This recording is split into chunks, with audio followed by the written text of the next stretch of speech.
سب دوستوں سے گزارش ہے کہ ایک بار درود شریف لازمی پڑھ لیں۔ بسم اللہ الرحمن الرحیم۔ محترم ناظرین، جو شخص استغفر اللہ کے ساتھ یہ سورت پڑھتا ہے، اللہ تعالیٰ اس سے اتنا خوش ہو جاتا ہے کہ جو مانگو عطا کر دیتا ہے۔ حضرت عبداللہ بن بصر رضی اللہ عنہ سے روایت ہے کہ رسول اللہ صلی اللہ علیہ وآلہ وسلم نے ارشاد فرمایا، بہت عمدہ حالت ہے اس شخص کی جو کہ قیامت کے دن اپنے نامہ اعمال میں کثیر استغفار پائے گا۔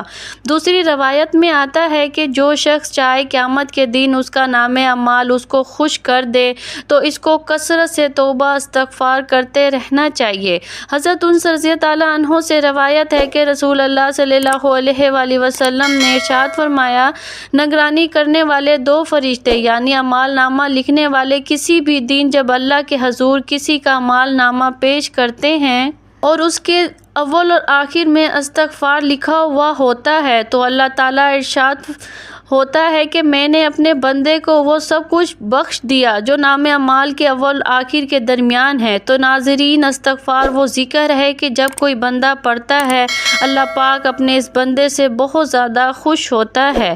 استغفار پڑھنے والا بندہ اللہ پاک کو بہت ہی زیادہ اچھا لگتا ہے۔ استغفار پڑھنے والا اللہ کا بہت پیارا بندہ ہے۔ تو جب آپ استغفار کے ساتھ قرآن کی یہ سورت پڑھیں گے تو یہ اللہ کی بہت پیاری سورت ہے۔ جو بندہ یہ سورت پڑھتا ہے اللہ پاک کو وہ بہت پیارا لگتا ہے۔ تو جب آپ اس عمل کو کریں تو اللہ پاک سے کچھ بھی مانگیں گے تو انشاءاللہ اللہ پاک آپ کو ضرور دے گا۔ دنیا کی ہر چیز آپ کے قدموں میں ہوگی تو آپ نے کسی بھی نماز کے بعد سب سے پہلے 3 مرتبہ درود پاک پڑھنا ہے۔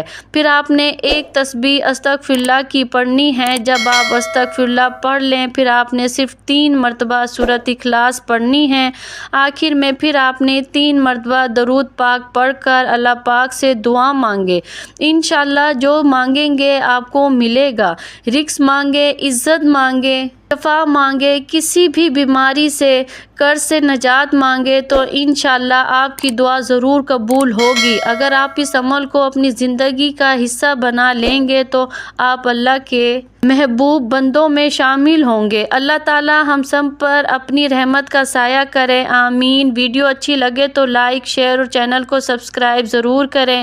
اللہ پاک ہم سب کا حامی اور ناصر ہو۔